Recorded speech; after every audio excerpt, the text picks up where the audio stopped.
안녕하세요. 날씨가 많이 추워진 것 같습니다. 여러분들 감기에 조심하시기 바랍니다. 지난주는 2.2장으로서 모든 물리세계는 왜 유한하며 불완전하며 상시 변해야 하는지를 종합적으로 정리해서 설명드렸었습니다. 그래서 이번 주에는 2.3장으로서 모든 물리세계는 2차적이어서 조건적이고 수동적이며 상대적임을 설명드리려고 합니다. 즉 물리세계는 어느 곳도 절대적인 곳이 없으며 물리세계에 존재하는 개체들 입장에서는 모든 것이 상대적이며 따라서 개인들은 주관적일 수밖에 없는데요. 물리세계는 있다가 없다가 하는 임시적이며 조건적이며 2차적인 세계임을 설명드리려 합니다. 그리고 2.1장과 2.2장과 2.3장 지금까지 설명드린 내용을 종합하면서 물리세계가 왜 유한하고 불완전하고 상변하며 유무 있을 때도 있고 없을 때도 있고 수동적이며 상대적인 세계인지를 정리해서 설명을 드리려 합니다. 그래서 2.3장 본책의 2.3장의 타이틀은 모든 세계는 2차적이어서 조건적이고 수동적이며 상대적이다 이렇게 되어 있고요. 첫 번째 소재로서 물리세계는 어느 곳도 절대적인 곳이 없다 는 소재로 되어 있고요. 먼저 읽으면서 설명을 드리면은 물리세계는 전체가 하나로 열려 교류 순환하면서 모든 곳이 계속 연계적으로 변하고 있기에 어느 곳에도 고정된 절대 좌표계를 세울 수가 없으며 또한 어느 곳도 기준점이 될 수 없다. 좌표계나 기준점이 계속 변한다면 그들의 역할을 제대로 할 수 없겠죠. 물리세계는 에너지를 바탕으로 하면서 전체적으로 열려 있습니다. 그래서 전체가 계속하여 주위 이웃과 교류하면서 연계적으로 변해갑니다.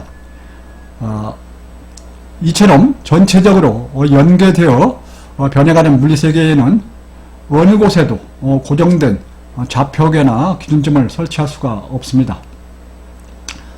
이는 마치 파도가 계속 출렁이며 뒤섞이는 바닷물에서 어떠한 바위나 바다 밑 땅이나 외부 고정된 환경에 의지하지 않고 어느 지점에도 고정의 기준 부표를 설치할 수 없는 것과 같다. 여러분은 바다 위에 떠있는 나뭇잎이나 앵커 또는 밧줄로 묶여있지 않는 배가 계속 출렁이면서 흔들리고 움직이다가 계속하여 놓아두면 어디론가 이동해 버림을 아실 것입니다. 위치 표시를 위해 띄워놓는 부표 역시 땅이나 바위나 나무나 큰 무게를 가진 물체에 고정시키지 않으면 계속 움직여 오래되면 어디론가 사라져버리고 같은 위치에 있지 않아 정확한 위치 표시로서 이용할 수 없게 됩니다. 여기에서 비교해서 설명하는 우주를 이루는 에너지 공간과 바다를 이루는 바닷물의 차이는 에너지 장에서는 에너지의 뭉침과 흩어짐에 따라 공간 밀도 자체가 바뀌면서 중력까지 변하여 위치에 따라 시간까지도 영향을 받게 되지만 바닷물에서는 물에서 밀도 변화가 그다지 크지 않으면서 주로 교류하며 섞인다는 것입니다. 물론 펄펄 끓는 물, 더 나아가 물이 수소와 산소로 분해되었다 결합되었다 한다면 밀도 변화가 커지면서 물 내에서 위치 고정이 더욱 어렵게 되겠죠. 어떠한 상태나 사건을 인식, 관측, 측정하는 관점에서 보면 우선 그 상태나 사건에 대한 정보 전달이 필요하다. 즉 사건과 현상을 인식, 관측, 측정하기 위해서는 빛 또는 전자기파와 같은 전달 매체가 해당 사건과 현상에 대한 정보를 전달해줘야 한다. 즉 대상에 대한 크기, 모양 등의 정보를 전달해주기 위해서는 빛이나 전자기파 같은 전달 매체가 있어야 합니다. 시각을 통해 대상을 인식할 때는 빛이 필요하지만 다른 감각들, 즉 청각, 후각, 미각, 촉각을 이용해서 인식을 하기 위해서는 소리나 냄새나 맛이나 온도 등을 전달해주는 음파나 공기 또는 물이 있어야 하겠죠. 이러한 중간의 매체와 매질이 없다면 대상을 인식할 방법이 없습니다. 참고로 말씀드리면 빛은 특정 주파수 대역에 해당하는 전자기파의 일부임을 전에 말씀드렸었습니다. 그런데 빛에 의한 정보 전달은 비록 초속 30만 킬로미터 수준으로 일반 물체들의 속도에 비해 매우 빠르기는 하지만 유한하여 거리에 따라 도달하는데 걸리는 시간이 다르며 더욱이 빛까지도 중력에 의하여 휘는 현상이 발생하여 엄밀히 말하면 빛의 속도도 모든 공간에서 같다고 할 수 없으며 빛의 유한 속도에 의하여 모든 곳에서 동시에 같은 사건을 접하지 못한다. 즉 물리세계에서는 동시성이 존재할 수 없으며 단지 모든 곳이 다른 모든 곳에 대해 상대적이라고 말할 수밖에 없다. 여러분은 중고등학교에서 빛의 세 가지 주요 성질로 직진, 반사, 굴절에 대해서 배우셨을 것입니다. 이 중에서 우선 직진에 대해서 보면은 빛은 곧게 일직선으로 직진한다고 말합니다. 그러나 실질적으로 세밀하게 보면은 빛이 물리세계에서 결코 안전하게 직선을 만들며 나아가지는 못합니다. 빛이 매질에 따라 약간씩 속도가 다르면 물론 중력에 의해 휘면 아인슈타인의 상대성 원리가 예측을 했지요. 따라서 물리학자들은 이를 강력한 중력을 가진 블랙홀을 통해 확인하려 노력했었습니다. 그래서 마침내 빛이 블랙홀을 다소 떨어져서 지나오면서 곡선을 그리고 이에 따라 양면에 볼록렌즈 모양을 만듦을 확인했습니다. 다시 말씀드려서 블랙홀은 이와 같은 양면에 볼록렌즈 모양이 만들어집니다. 이것은 앞에서 오는 빛이 가까이 있는 것들은 흡수가 되고 멀리 오는 빛만 돌아서 오는 것처럼 이렇게 도달하기 때문입니다. 이러한 빛의 중력에 의한 굴절이 없다고 하여도 빛은 속도에 있어서 제한적이기 때문에 전파에 걸리는 시간이 다르며 따라서 다른 거리를 갖는 위치들에서는 같은 대상의 동일한 사건에 대해서도 다른 시각에 보게 됩니다. 즉 물리세계 내에서는 동시성이란 존재하지 않으며 따라서 모든 것이 1대1의 관계로 상대적이 됩니다. 엄밀히 말하면 한 컷의 사진에 찍히는 광경들도 동시에 일어난 사건들이라 말할 수 없습니다. 우리가 보고 있는 먼 거리의 별들의 모습은 빛의 전파 지연에 따라 발생하는 몇십억 년 전의 모습일 수 있습니다. 이에 대해서는 이미 별도의 영상물로 만들어 올려서 설명드리고 있습니다. 이를 참고해 주시면 좋겠습니다. 다음 소대로서 상대성에 대한 것인데요. 물리세계에 존재하는 개체들 입장에서는 모든 것이 상대적이다.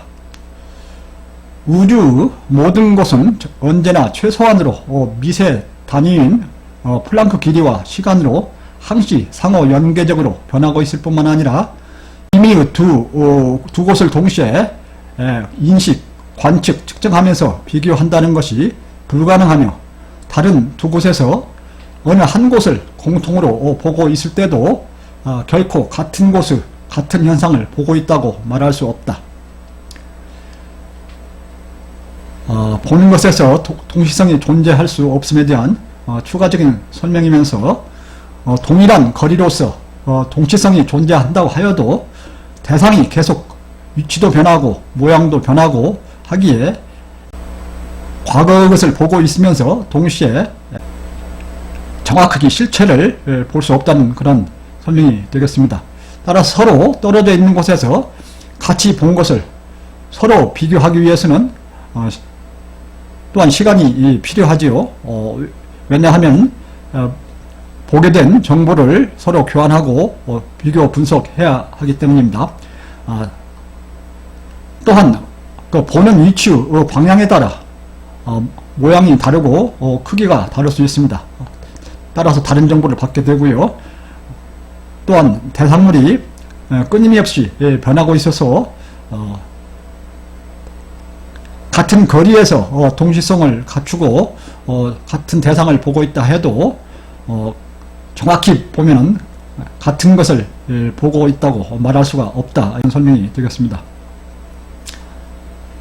공간상에서 계속 변하는 위치를 차지하면서 목적물의 상태를 판정해야 하는 인간들로서는 한정되어 제공되는 정보와 전달상의 불완전성과 빛속도 제한 등으로 인하여 목적물의 상태를 실시간으로 정확하게 알 수 없을 뿐만 아니라 위치에 따라 제공되는 정보들이 달라 어느 곳에서도 같은 목적물에 대한 일치된 견해를 가질 수 없게 된다. 앞에 설명드린 내용을 좀 더 반복해 설명드리고 있는데요. 거리와 방향 그리고 대상은 끊임없는 변화에 따라 이 변화는 거리에서도 변하고 크기나 모양에서도 변하고 있는 것이죠. 그에 따라 지연과 다른 정보와 계속되는 변화가 다르면서 이에 따라 다른 위치에서 같은 대상물에 대한 해석이 같을 수 없음을 설명하고 있습니다. 더욱이 떨어져 있으면 해석을 위한 상호 정보 교환과 해석을 위한 시간이 필요하다고 앞에서 잠깐 말씀드렸지요. 위치에 따라 다르게 보이는 간단한 예는 책상 위에 놓인 컵에 대해서 위에서만 보면 원으로 보이고 옆에서 보면 마름모로 보이며 비스듬히 보면 타원에 마름모가 붙어있는 모습으로 보이는 것을 들 수 있으며 상세함에서는 서로 오차를 인정해 넣는다고 해도 이에 따라 특정 위치에 국한되어서 판단할 때에 주관이 만들어질 수밖에 없음을 보여준다. 관측자가 위치한 장소에 따라 보는 방향이 다르고 이에 따라 동일한 대상이라도 다르게 보일 수 있음을 가장 쉬운 예를 들어 설명하고 있습니다. 즉 관측의 위치에 따라 대상을 다르게 보고 다르게 판단하며 따라서 물리세계 안에서만 머물러 있는 한 인간에게 주관이 만들어질 수밖에 없음을 말해주고 있습니다. 원격의 목적물을 사실 그대로 관찰 또는 측정함에서 가장 큰 어려움은 그에 대한 정보가 전달되어 오는 동안 목적물의 실체가 바뀔 수 있다는 점이다. 적어도 플랑크 시간 동안에 플랑크 길이 정도의 변화는 일어날 것이다. 대상물이 계속하여 변함으로써 실체를 정확히 파악함에 매우 큰 어려움이 있을 수밖에 없다는 걸 설명하고 있습니다. 변하는 추이를 시간에 따라서 측정함으로써 특정 시간에 특정 상태에 있었다고 유추할 수는 있습니다만 어느 누가 이를 정확하게 일치성을 보장할 수 있도록 할 수 있을지 극히 의문입니다. 몇 억광년 멀리 있는 별에서 일어나고 있는 현상을 보고 있는 것은 몇 억 년 전의 모습임을 다시 강조해 드립니다. 인간이 그 별에 영향을 미치고 싶어도 그 별은 이미 다른 곳에 가 있거나 심지어는 없어져 버릴 수도 있습니다. 물리세계 내에서 개체로서 존재하려면 주위와 끊임없는 교류를 견뎌내며 자신을 유지해가야 한다. 생명체 관점에서 보면 물리적 존재의 자신을 유지해가기 위해 언제나 덜도 아니고 더도 아닌 적정한 조건 또는 수준을 유지해가야 함이 필요하다. 이 단락은 관측자의 조건의 입장에서 설명을 하고 있습니다. 관측자 스스로가 위치나 자체의 여건에서 계속하여 변하여 어떠한 대상을 정확히 파악함이 더욱 어려울 수 있음을 설명하고 있는 것입니다. 관측자의 위치는 물론 관측할 수 있는 조건들이 계속하여 변함을 의미합니다. 그런데 전체는 유한적으로 제한되어 있으므로 때에 따라서는 내가 이익을 보면 상대방이 손해를 보아야 하며 내가 차지하면 다른 사람이 차지하지 못하게 되어 이익과 손해가 상대적이 되며 이러한 상대성은 추구하는 목표와 가치관의 상대성으로 나타날 수 있으며 존재해가는 관점에서 배타적임이 되기도 한다. 이는 물리적으로 차지하는 소유 입장에서 서로 상대적일 수밖에 없음을 설명하고 있습니다. 전체는 유한하기에 한편이 차지하면 다른 한편은 그것을 차지할 수 없음을 뜻합니다. 그래서 사람들은 남보다 먼저 차지하려 더욱 애를 쓰는 일이 벌어집니다. 그러나 뒤에서 또 설명을 드리겠습니다만 이치나 진리는 얼마든지 중복해서 소유할 수가 있습니다. 이거는 뒤에서 다시 설명드리고요. 다음은 수동성, 능동성에 대한 설명입니다. 물질은 발생은 물론 변화나 운동에서도 매우 제한된 능동성을 갖는다. 에너지와 물질은 그들에 대한 보존의 법칙이 말해주고 일상적으로 자연에서 확인될 수 있듯이 스스로 태어나거나 발생할 수 없으며 더불어 자신을 증대해가거나 의지적으로 자유로이 움직여갈 수 없다. 에너지 보존의 법칙에 대해서는 앞에서 잠깐 다룬 바 있습니다. 즉 에너지 보존의 법칙은 물리세계 내에서는 별 문제가 되지 않으나 우주 전체적으로는 적용될 수 없음을 큰 대양, 큰 바다에 사는 물고기를 예를 들면서 설명을 드렸었습니다. 우주를 이루는 에너지는 스스로 발생할 수 없을 뿐만 아니라 상태 변화나 움직임에 있어서도 스스로 완전한 능동성을 가지고 변해가거나 이동해가는 것이 아닙니다. 그들은 주어진 양 내에서 뭉치고 흩어지며 공간적 분포 또는 밀도가 변하고 개체들의 입장에서는 밀도 측면에서 임의로 구분되며 상태나 양상이 변할 뿐이며 이러한 물리세계에서 에너지 뭉침과 흩어짐은 단지 기본 바탕이 되는 확산력과 에너지가 가지는 점성력과 물질이 가지는 인력들 사이의 상호작용에 따라 일어날 뿐이다. 에너지가 뭉치고 흩어지고 이런저런 밀도와 구조로 다른 물질과 물체들을 만들어내는 것은 에너지가 갖는 기본적인 성질, 즉 점성력과 이를 바탕으로 다양한 밀도와 구조로 뭉치면서 나타나는 앞에서 잠깐 말씀드렸던 네 가지 힘들에 의하여 일어나는 한계적인 작용일 뿐입니다. 또한 운동도 그 자체가 갖는 힘의 한도 내에서 능동적일 뿐이지 결코 자신의 의지에 의해서는 자유롭게 일어나지 못한다. 즉 물리세계 내에서의 변화와 운동은 들어있는 성질과 물리적으로 주어지는 힘에 의해서만 일어나는 극히 수동적인 것이다. 물체가 만들어내는 변화와 운동은 물체 자체 내에 존재하는 물리적 성질에 국한해서 일어나는 매우 제한된 능동성일 뿐이지, 생명체, 특히 이치와 진리를 터득하면서 이를 이용해서 물질적 성질을 극복하며 일으키는 그런 지능체들, 인간을 포함한 지능체들의 자발적인 그런 능동성에 비하면 극히 제한된 능동성이다 하는 설명이 되겠습니다.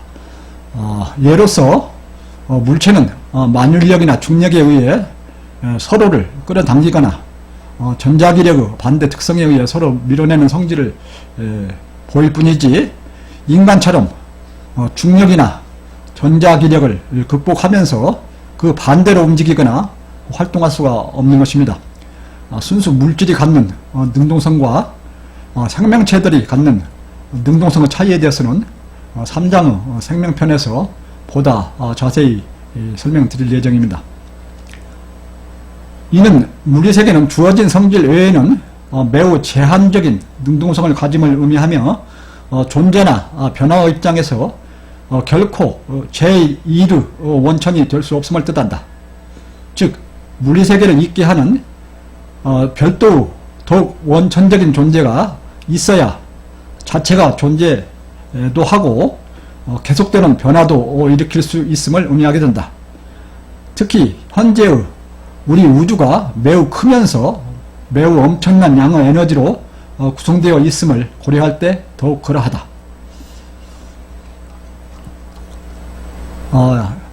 이러한 극히 제한된 능동성, 그 자체 내부에 존재하는 성질 내에 국한되어서 발휘되는 능동성은 스스로 태어나 스스로 존재하고 스스로 영원히 변하고 운동하면서 존재해갈 수 있는 그러한 능동성이 아닙니다.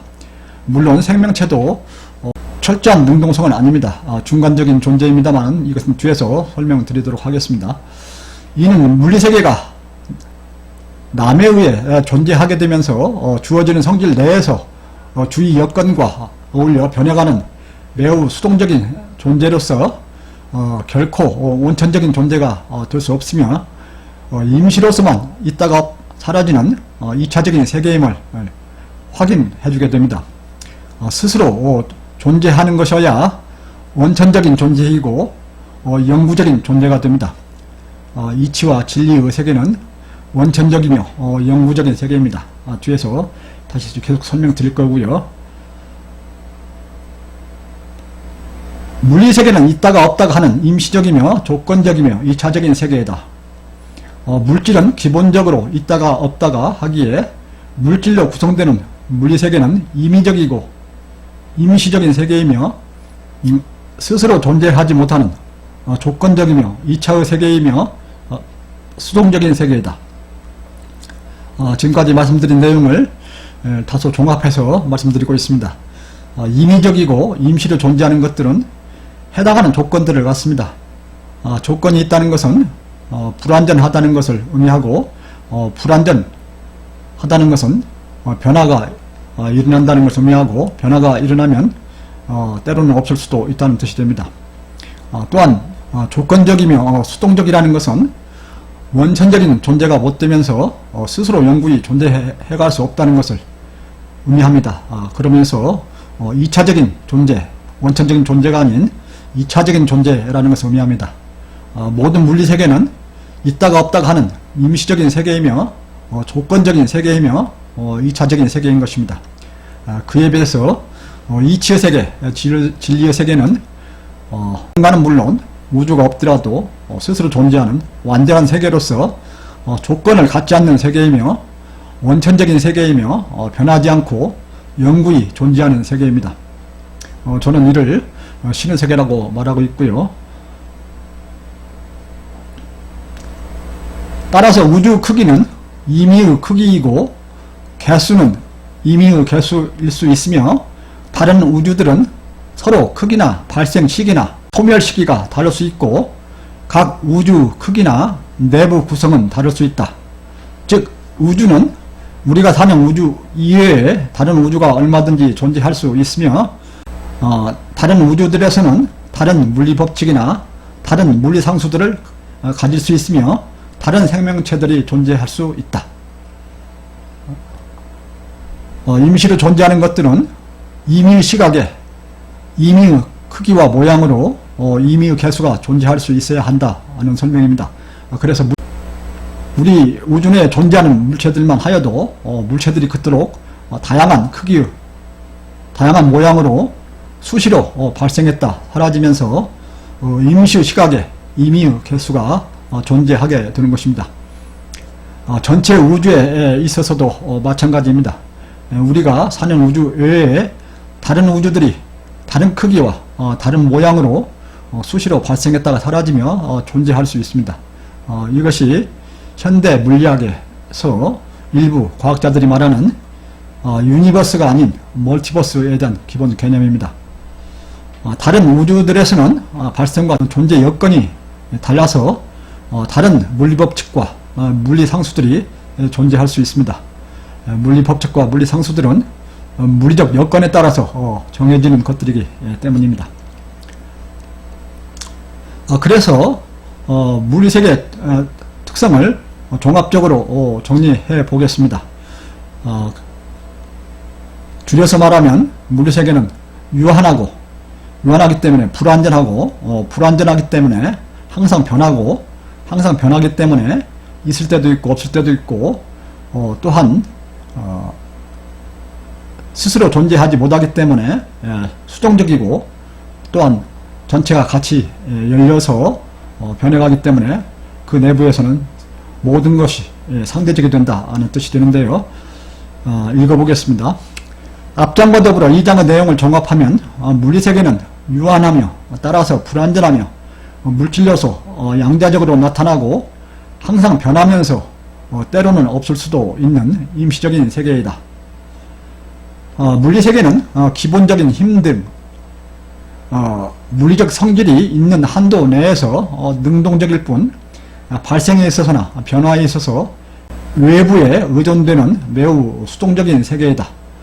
불완전성이 클수록 더욱 크게 외부에 의존하며 완전성이 클수록 자발적 또는 능동성을 갖추면서 외부에 작게 의존하게 된다.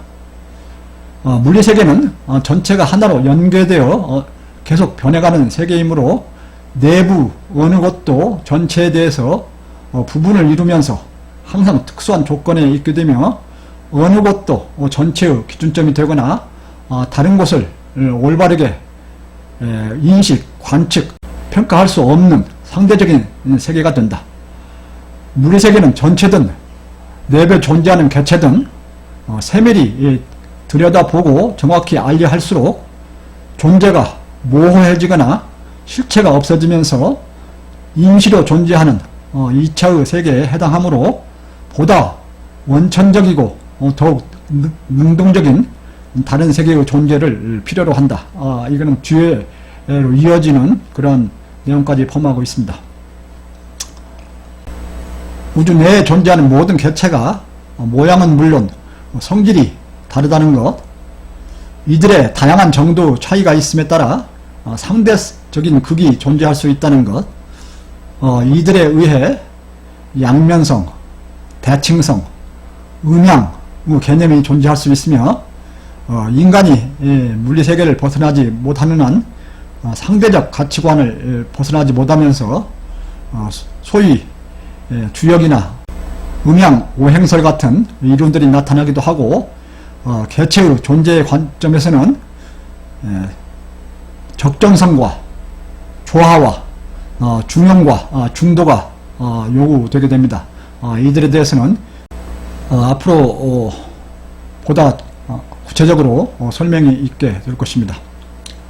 그래서 이번 주 말씀드린 내용을 간단히 요약해보면 2.3장으로서 모든 물질 세계는 2차적이어서 조건적이고 수동적이며 상대적임을 설명드렸습니다. 즉 물리세계에는 어느 곳도 절대적인 곳이 없음과 물리세계에 존재하는 개체들 입장에서는 모든 것이 상대적임과 물리세계는 있다가 없다가 하는 임시적이며 조건적이며 2차의 세계임을 설명드렸습니다.